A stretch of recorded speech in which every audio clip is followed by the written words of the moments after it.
Hello everyone. Today's video will be a bit different from the earlier videos of history lessons. Till now, history lessons only provided videos on history. Today's video will be on the Union Parliament. That is a topic of political science. That is a civics of class 10 ICSE board. As political science is a very related subject of history and an integral part of the ICSE board syllabus, history lessons will also provide some videos on polity. So, let's come back to the topic, and this video will be very important for those upcoming competitive examinations who are giving competitive examinations like SSC, HSL, CGL is coming, and so Union Parliament. So the syllabus is comprised of the legislature, then the meaning of federal setup in India, the Lok Sabha, Rajya Sabha, their powers, and composition, term of office. So, beginning with the Union Legislature, we mean that legislature is something, the lawmaking body. So, Indian Constitution has three organs, that is a legislature, executive and judiciary organ of the government, Indian government. So, legislature is the first organ, that is a lawmaking body of the Indian government. The Constitution of India has provided for a federal structure. Federalism means division of powers between the union and the states. So, there is a representative body of the states as well as the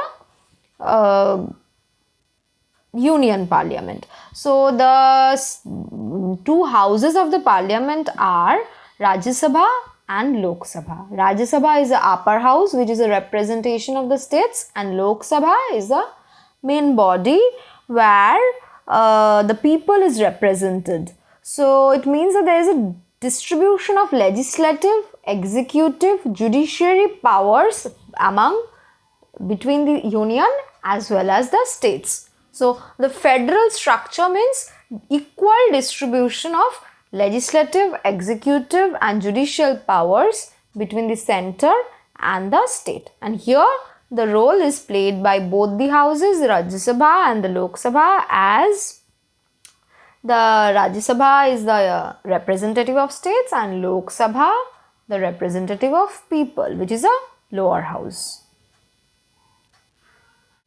Now, coming back to the Lok Sabha and its composition, Lok Sabha has 545 members, out of which 2 are nominated members from the Anglo-Indian community, nominated by the President of India, and the rest 543 members are from different states, and allotment of members of various states are based roughly on the population of the states. And the term of office, Lok Sabha has a term of 5 years, and normally the term 5 years is there, but if in case of an emergency it can be extended, but not more than 1 year. And the qualification for the members, first of all, for every person to qualify for an election, to contest an election, he or she must be a citizen of India. Thereafter, for Lok Sabha, he must be of at least 25 years of age, and must possess some other qualification as may be prescribed by the Parliament. And a person shall not be qualified to be elected for a seat in Lok Sabha unless he is registered as a voter in any of the parliamentary constituencies. So he must be registered as a voter first of all.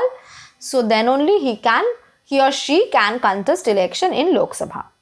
And for the session, there must not be a gap of 6 months, not more than 6 months between 2 sessions of a Lok Sabha. What is a quorum? That is a minimum number of members required for transacting a business in the house, which is 1/3 of its members must be present and voting for any business transaction. And question hour, in the syllabus there is a question hour. Question hour is a first hour where questions are put. It will be also done in the latter half of the chapter when the motions will be done.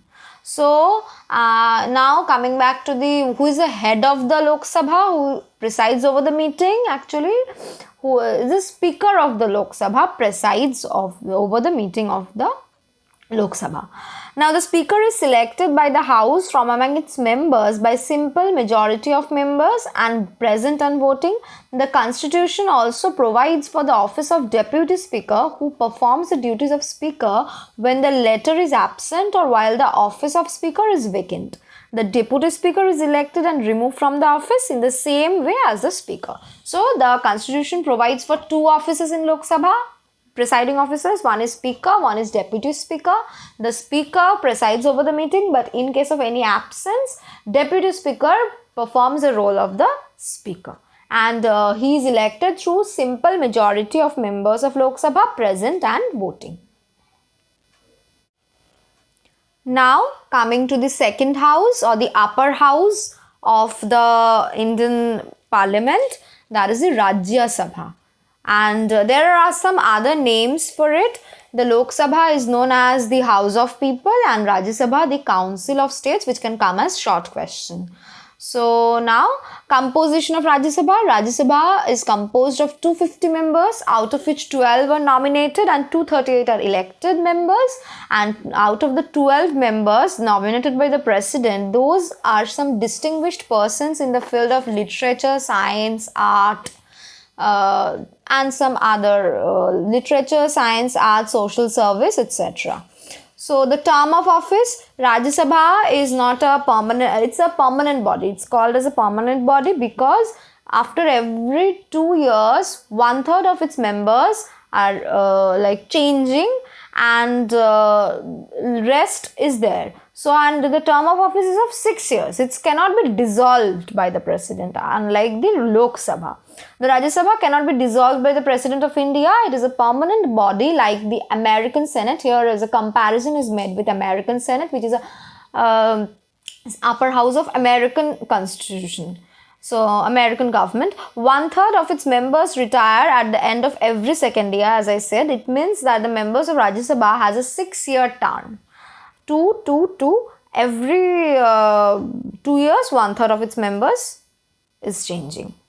So the presiding officer here, the Vice President of India, is the ex officio chairman of Rajya Sabha. It's a very important short question.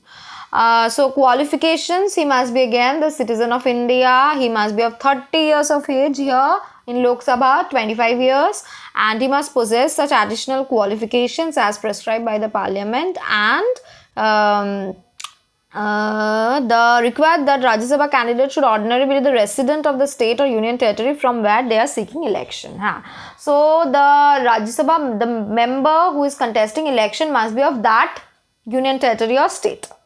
Now the manner of election, Rajya Sabha is a representative of each state in Rajya Sabha are elected by the elected members of Legislative Assembly of that state. So the State Legislative Assembly of the concerned state elects.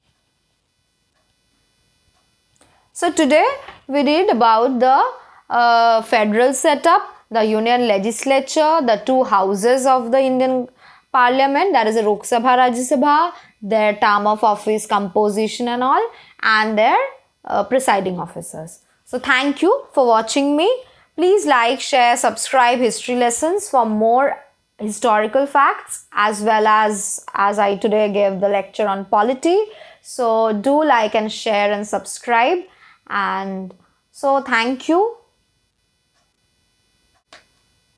The book referred here will be given at the end of the video along with the Amazon link for the book. You can buy the book from Amazon using that link. Thank you.